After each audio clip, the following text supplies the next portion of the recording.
يا صباح الخير، يا صباح الفل، ازيكم يا حلوين؟ عاملين ايه؟ يا رب تكونوا بألف خير. من يومين كده البنات عندي طلبوا ان هما نفسهم ياكلوا كنتاكي، فانا بقى قلت ايه، خلاص احنا نجيب الدبابيس واعملها لهم انا في البيت. جبت بقى طبق الدبابيس ده، هو وزنه كيلو، بتلاقيه في اي مول كبير. انا بقى جبته وقلت اول حاجة لازم انقعه الاول في محلول مية وخل وملح وليمون، وبعدين سبته في المحلول ده ساعتين.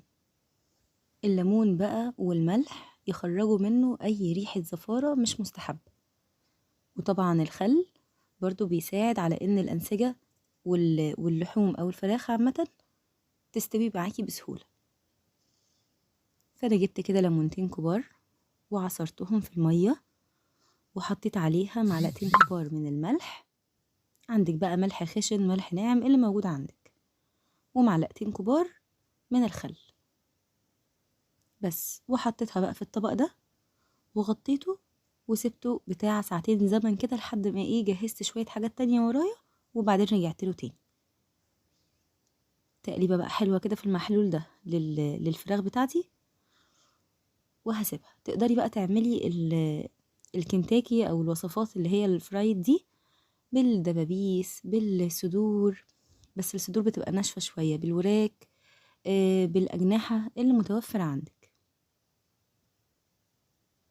طبعا هم الأطفال أصلا كلهم بيحبوا الدبوس زي ما بيقعدوا يقولوا، فأنا ايه جبت الطبق ده كله دبابيس. هو ما شاء الله عددهم كان حلو قوي، والطبق كان فيه كمية يعني محترمة. انا بقى هنا ايه بعد ما سبته شوية حلوين في المحلول ده، جبت المقصوصة وبدأت ان انا انشل الفراخ من المية دي. وبعد ما هطلعها من المحلول ده طبعا هديها شطفة محترمة بمية بقى عادية من الحنفية.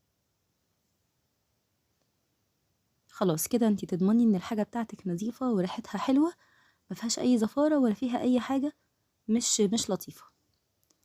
نبتدي بقى ان احنا نجهز الايه، الخلطة بتاعتنا اللي هننقع فيها الفراخ دي. تنقعيها بقى قبلها بليلة، اوكي، تنقعيها قبلها بساعتين، مفيش مشكلة، المهم ان هي تقعد في الخلطة دي وقت حلو. انا لما عملت الموضوع ده عملته الصبح، كانت حوالي الساعة 9 كده، وعلى ما جهزنا الغدا كانت الساعة 4، فقعدت معايا وقت كويس جدا. حطيت ايه بقى، حطيت معلقة كبيرة من الصلصة، وعليها معلقة كبيرة من العسل الأبيض، وعليها عصرة ليمون. طيب انتي لو مش عندك الصلصة او مش عندك العسل تقدري تعوضي عن الاتنين دول بالكاتشب. يعني لو عندك كاتشب حراق او عادي زي ما بتحبيه تقدري تستخدميه برضو بدل الصلصة والعسل. انا مش عندي الكاتشب فحطيت معلقة صلصة ومعلقة عسل ابيض، وبعدين نزلت عليهم بعلبة زبادي. هديها بقى تقليبة حلوة قوي واركنها على جنب. وبعدين هجيب البهارات اللي انا هقلب فيها الفراخ.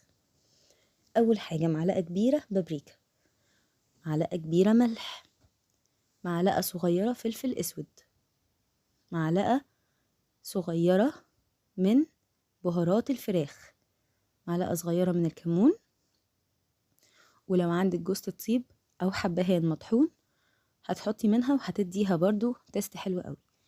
هبتدي بقى اقلب الفراخ في البهارات بتاعتي كده على الناشف علشان تمسك في اللحم والجلد وتتغلف كويس قوي بيها. حطينا بابريكا ملح فلفل اسود بهارات فراخ وكمون، حاجة بسيطة قوي من الكمون، ونزلت عليهم بقى بالزبادي والصلصة والعسل الأبيض. طيب انتي لو مش عندك زبادي ممكن تنقعيهم في لبن، يعني هيبقى نفس الخلطة دي بس هتحطي بدل الزبادي لبن. خلاص كده هغطيها واسيبها بقى. انا قلتلك انا عملتها الساعة 9 الصبح، وعلى ما جيت اجهز الغدا كانت بقت الساعة 4، فقعدت عندي برضو وقت محترم. سبتها بقى كده، وبعدين قلت اجهز شوية شيبسي. طيب جبت 3 بطاطسات قشرتهم وغسلتهم، وانا عندي بقى الماشين اللي هي بتاعت الشيبسي، بس هي بصراحة يعني انا مسمياها الساحرة الطيبة. هي ما بتخذلنيش في اي حاجة، يعني خلطة محشي اوكي، سلطة في ثواني بتكون مخلصاها. الشيبسي بتطلعه خطير، اللي هي النايسر دايسر، لو تعرفوها. هي بقى لها مدة، يعني هي مش جديدة ولا حاجة، ولكن هي بصراحة في المطبخ يعني ايدي اليمين، بتنجزني في اي حاجة وبتطلع الحاجة حلوة جدا وبالمقاس التقطيع اللي انا عايزاه.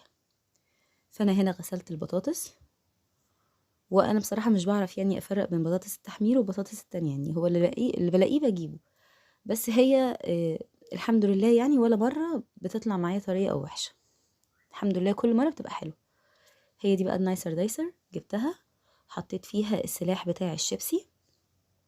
طبعا انا مش عايزة اقولك ان السلاح ده حامي بطريقة، ويعني اول ما بدأت استخدمها من زمان، بصي حوادث بقى لا تحصى يعني، لحد ما اخدت عليها وعرفت لحد امتى بالظبط بتوصل البطاطساية، وابدأ ان انا اهدي واعمل واحدة واحدة. هي معاها زي ماسك كده للبطاطساية نفسها تمسكيه وتتحركي بيه، بس بصراحة انا بستسهل بقى. فخلاص انا بقى جهزت دلوقتي البطاطس اهي، قطعتها بالتقطيعة الشيبسي. وبرضو الحاجة في البيت ارجع واقولك ان هي بتبقى فيها البركة عن حاجة بره، وبتلاقيها كده حلوة وفيها كده طعم كده الدفى والنظافة، وبتبقى برضو غير حاجة بره خالص. يعني حتى لو كانت حاجة بره اطعم حاجة بسيطة، ولكن برضو حاجة البيت بتبقى آه، يعني معرفش انا بحبها، بتبقى احسن 100 مرة بالنسبة لي. هاجي بقى اخد البطاطس دي هغسلها مرتين كده لحد ما انزل منها كل النشا اللي فيها، وبعدين هحط عليها مية ساقعة، وهحط على المية دي شوية ملح وشوية خل. الخل مش كتير ابدا، معلقة صغيرة من الخل علشان ما تتحرقش مني، وهحط معلقة كبيرة من الملح بس. وهقلب بقى البطاطس في المحلول ده، وهبتدي بقى ان انا اجهز التحمير بتاع الكنتاكي. دي بقى كانت بطاطس برضو صوابع كده عملناها، وادي الشيبسي بقى بعد ما طلع. بصي بقى الصوت،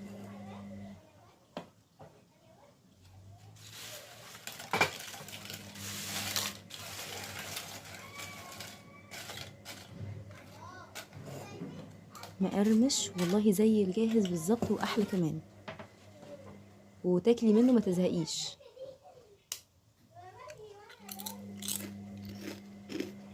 حلو جدا. وانا بقى بطلعه على ورق مطبخ او مناديل، يعني اللي متوفر عندك استخدميه. دي بقى بهارات بطاطس من عند العطار، بهارات شيبسي بتتجاب من عند العطار،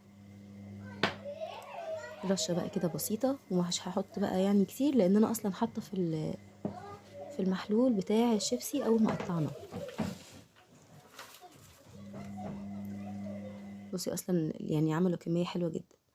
علشان نعمل بقى التحمير بتاع الكنتاكي، اول حاجه ميه ساقعه، كوبايه ميه كده حلوه حطيناها في الفريزر وجهزناها، علشان هي دي اللي هنعمل بيها الكفر بتاع التحمير.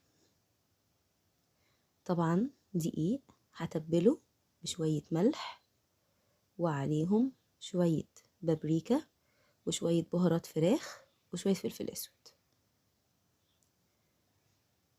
تمام. لو انتي حابة ان الكنتاكي بتاعك يبقى لونه ذهبي او مصفر زي اللي احنا بنجيبه من بره بالظبط، استبدلي الصلصة والبابريكا بالكركم. لو حابة ان هو يبقى لونه محمر زي اللي انا عملته، يبقى هتمشي على البابريكا والصلصة. هو بس اللون اللي هيفرق معاكي، لكن الطعم هو ولا هيفرق خالص. بالعكس، ده طعم كمان البابريكا والكاتشب بيديكي كده طعم مدخن وبيبقى حلو قوي. الكركم هيديكي بقى اللون الذهبي الحلو قوي بتاع بره ده. هنبتدي بقى ان احنا ناخد الدبابيس بتاعتي دي. تقدري كمان ان انتي برضو تفتحيها بالسكينة لو انتي عايزة تطمني اكتر ان هي هتبقى مستوية حلوة قوي، انا عشان جربتها قبل كده كذا مره، فانا مش بضطر ان انا افتحها، وهي كمان حجمها مش كبير يعني. جيت بقى الدبابيس حطيتها في الدقيق، وبعدين اخدتها نزلتها في الميه المتلجه، وبعدين رجعتها تاني في الدقيق، وبالطريقه دي يبقى احنا عملنا لها الكفر بتاعها.